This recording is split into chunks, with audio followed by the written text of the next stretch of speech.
Транспарентност во носењето на одлуки на универзитетите, формирање на национален совет, чија клучна мисија ќе биде да обезбеди квалитет, оценување, развој на високото образование, враќање на стручните соработници, асистенти и демонстратори, меѓутоа и нови механизми кои ќе придонесат да се намали корупцијата на универзитетите. Е предвидено во изготвениот нов закон за високо образование, кој е достапен за јавноста на ЕНЕР, а засегнатите страни може да даваат забелешки. Министерката за образование и наука рече дека една од контролите кои треба да придонесат да се намали корупцијата е поставување на овластено лице професор, кај кој студентите ќе може да пријават корупција анонимно. Потоа тој ќе треба да го информира Сенатот за својата работа. Според законот за високо е замислено посебно лице кое што ќе биде за пријавување на корупција на универзитетите и целта ќе биде тоа лице да може да прима пријави кои што се подпишани, но и пријави кои што се анонимни, ќе му се создадат потоа со подзаконските акти на универзитетите, процедури за делување на ова лице и за доставување на тие пријави. Универзитетските професори велат дека за корупцијата секога се молчи. Ректорите потпиша и декларација за универзитет без корупција. Никогаш ние правиот обем не можеме да го знаеме заради тоа што добар дел од тие работи одат не се манифестираат во јавноста заради разни причини. И тоа не е општо познато дека има дел кој што не можеме ние да го дознаеме. Во новиот закон предвидени се и два посебни органа: орган за акредитација и орган кој ќе ги оценува програмите.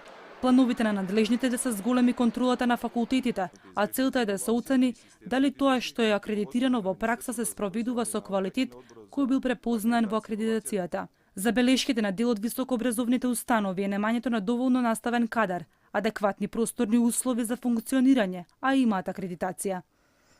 Ке се согласиме дека кој да е високообразовна институција не може да постигне висок квалитет во образованието ако нема доволно опрема, ако нема доволно уложување во научно-истражувачка работа, ако не ги поддржува истражувачките проекти на студентите, бидејќи универзитетот постои заради студентите, нели?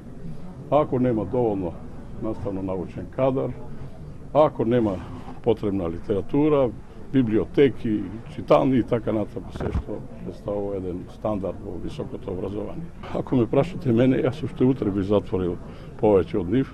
Квалитетот треба да биде во центарот на вниманието и сигурно дека не само Университетот Мајка Тереза, него сите универзитети треба да имат отворени врати за секој вид од проверка и секој вид од разредување на условите и на све што влие во квалитетот за една подобар развој на процесите во образованието и посебно високото образование. Проблем со кој се соочуваат факултетите и начинот на финансирање.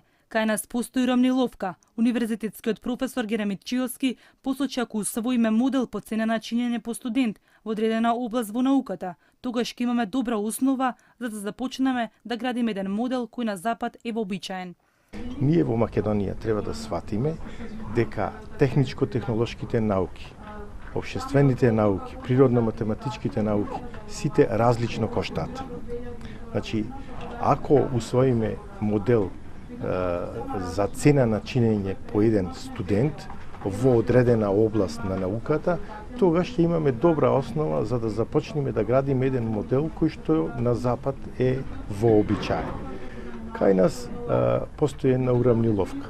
Значи, сите факултети добиваат приближно иста сума по број на студенти кои што се запишани, со некој долен и голем праг, потоа сите наставници добиваат иста сума на плата, без варијабили. Плановите се и да се формира универзитетско студентско собрание во рамките на универзитетот, а целта е автентично представување на студентите, да не биде како досега невладина организација. Инаку вкупниот буџет на Министерството за образование за 2018 година изнесува 406 милиони евра, од нив 26% предвидени се за високото образование.